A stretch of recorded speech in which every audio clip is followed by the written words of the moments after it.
Hello, everyone. So far, it seems like Edmonton and the surrounding areas have been spared from any drought. We've been getting lots of rain, and the Whitemud Creek is decently full.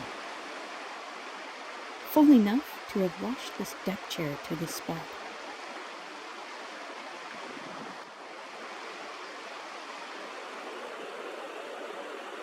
The mallards and other ducks are loving it too.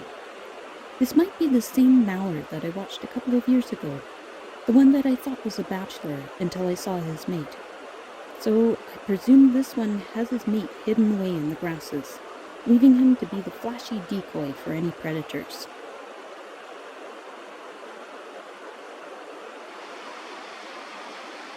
These two drakes seem to be enjoying the morning, preening in the fast-flowing water.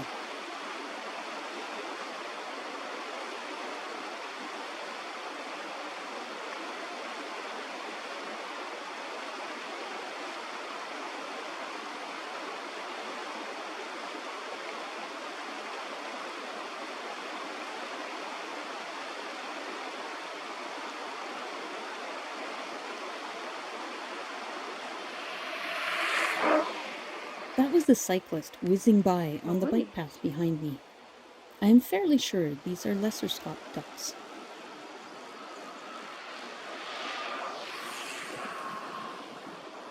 The large hills on either side allow you to gain some good momentum, but the wide valley makes it challenging to keep that speed up for the opposite hill. For myself, I had no momentum to retain, so I enjoyed the look at the plants in the morning sun.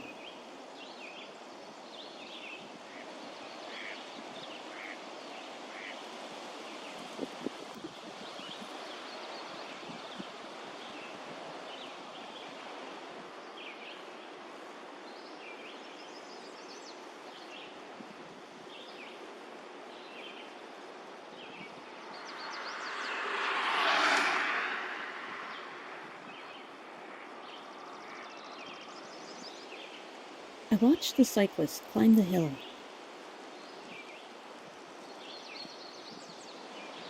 Found what I was looking for. Roses are just starting to bloom. There's a few. The wild rose is the provincial flower of Alberta.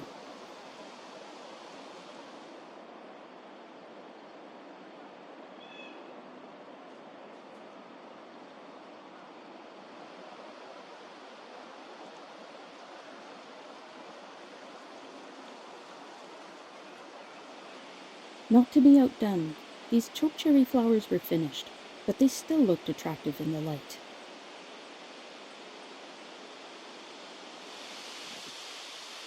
I spotted some wild sarsaparilla plants. This one was a bit unusual, as normally they have 3 flower heads. And here's the small canopy of leaves, which sometimes gets mistaken for poison ivy.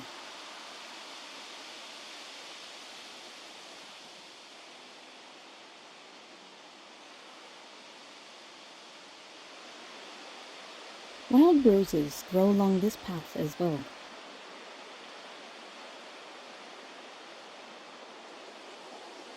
And so do wild strawberries.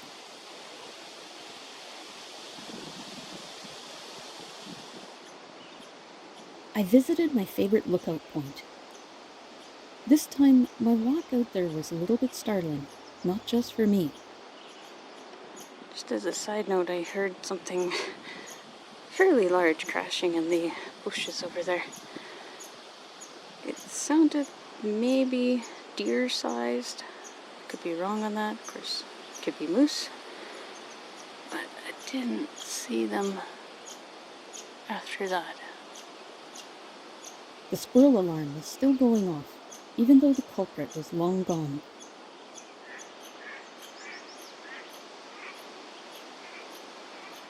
I enjoyed gazing into the delicate faces of these Canada violets.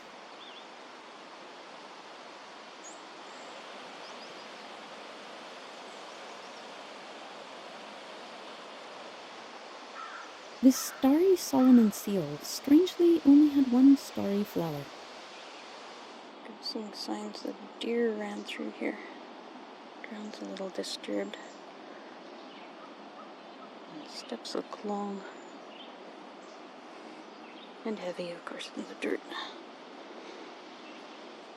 I continued slowly, hoping to see who made the tracks, but they were long gone as well.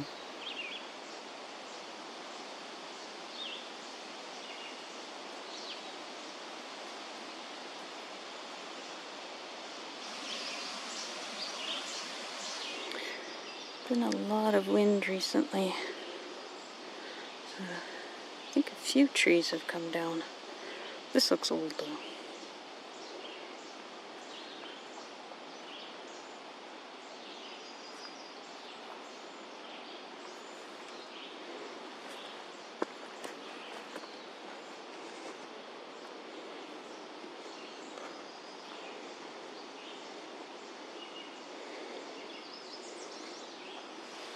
These baneberry flowers are toxic, just like the berries they will produce.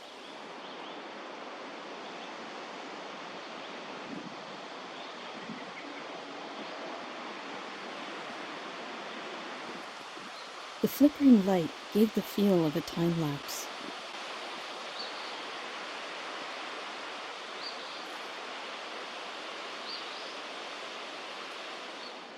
Nearby, a shadow danced on the trunk of a large tree.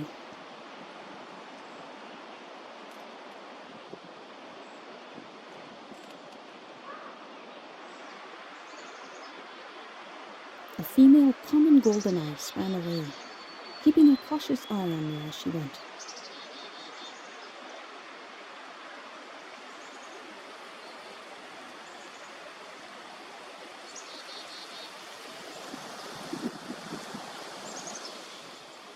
I'm not sure if this dam broke on its own. Sometimes the city workers will wade the length of the creek and break the beaver dams to prevent flooding.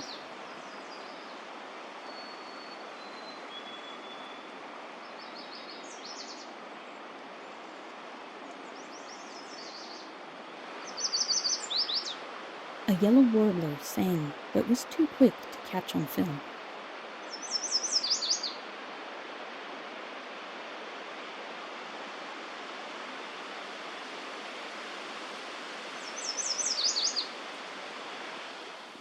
A row of bright bunchberries made me pause.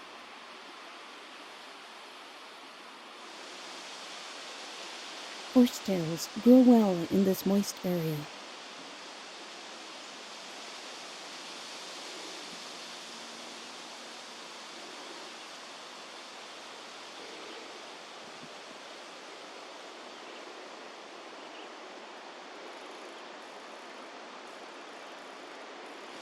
Two squirrels appeared to be battling for territory.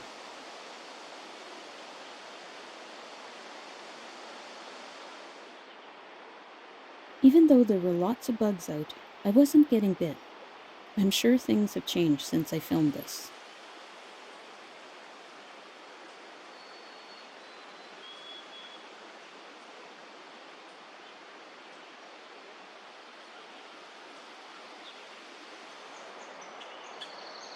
I enjoyed having a close look at a little microcosm of moss and lichens.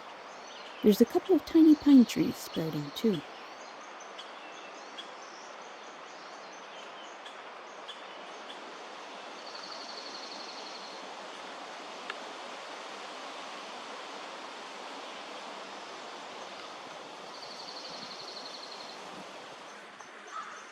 This female common merganser was enjoying some sunbathing on the shore of the creek. Seeing her belly on the ground made me want to rub it, but I don't think she would appreciate that.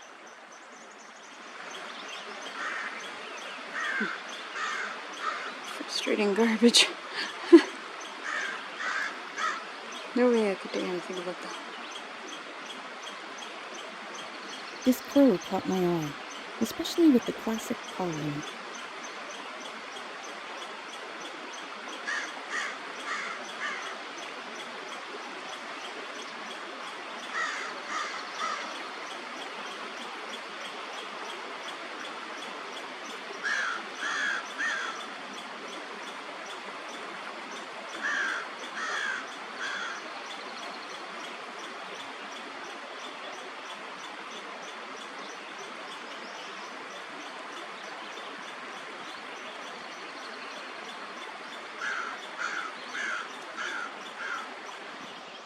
This Arctic sweet coltsfoot looked like an assortment of paintbrushes.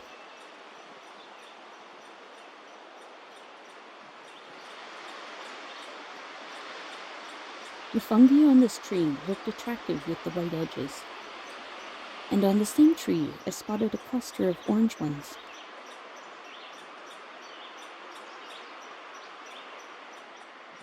Unlike the other starry Solomon seal, this cluster was impressive.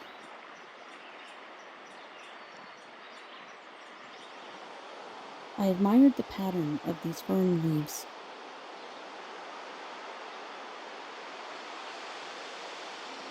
Brought a little fruit cup with me. Snack time. I spotted a least chipmunk, also looking for a snack.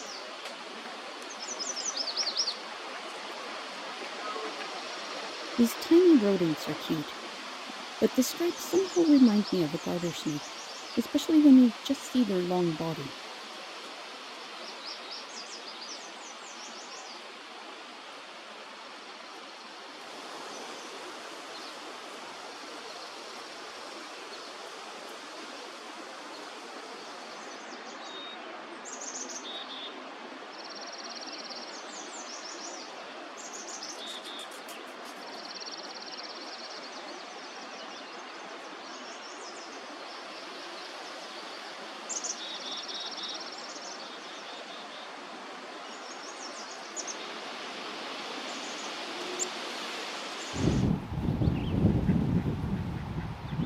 At the muskrat pond, we saw 2 mallards, and another drake landed nearby. You know what's gonna happen here?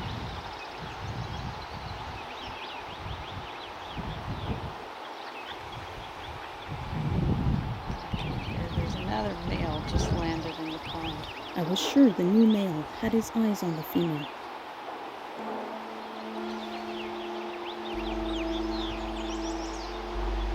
He took his time, but began to approach. The pair watched him carefully.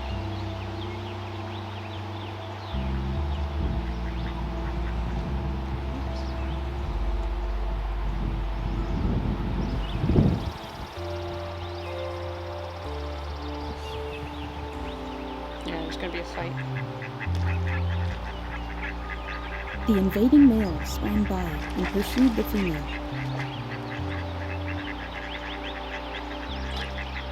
It didn't seem to take much for the duck's mate to make the intruder back down. Maybe they've already duked it out. Meanwhile, the female climbed onto a fallen log.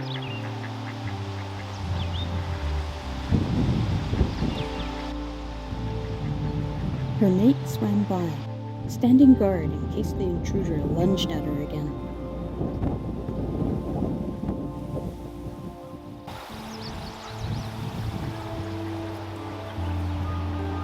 He climbed onto the log as well, looking rather imposing for a duck.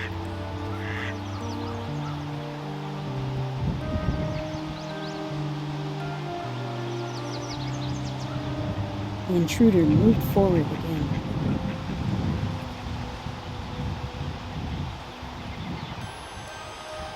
The couple looked nervous, and the female decided to move further away.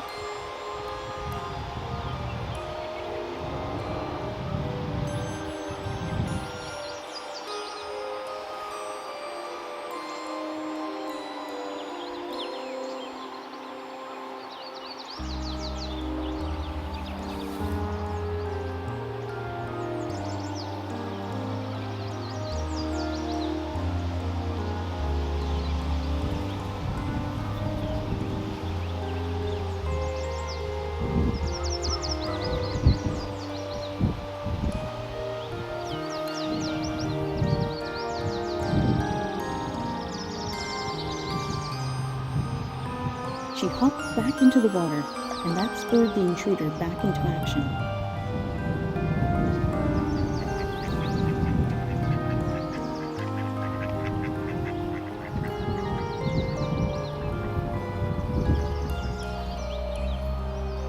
It turned into a slow pursuit through a maze of floating sticks and logs.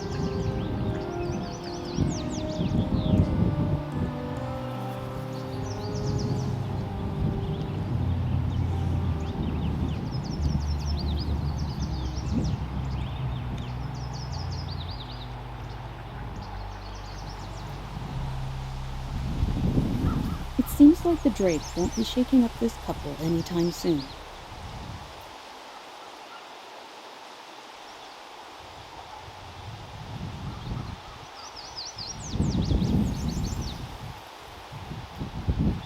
There was another surprise for this day. I saw a tiny body bobbing along behind this doe. It was a fawn, and a huge surprise to see. I watched eagerly, hoping to see the fawn again. Unfortunately, no. But I will show you a replay.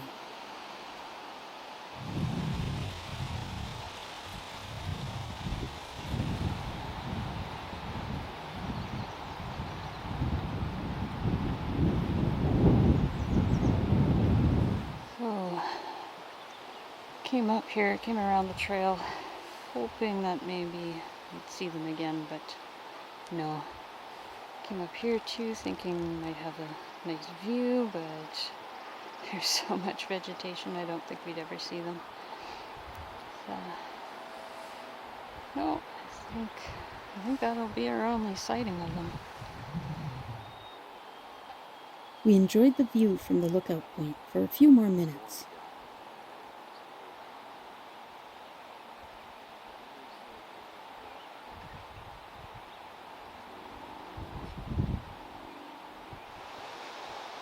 And on the way back, we shared our observations of the differences between the Saskatoon trees and the chokecherry trees.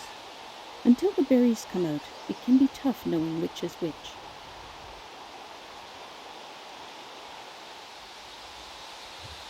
I hope you enjoyed this springtime walk along the White Mud Creek. Please stay tuned for more of my adventures. As always, thanks for watching.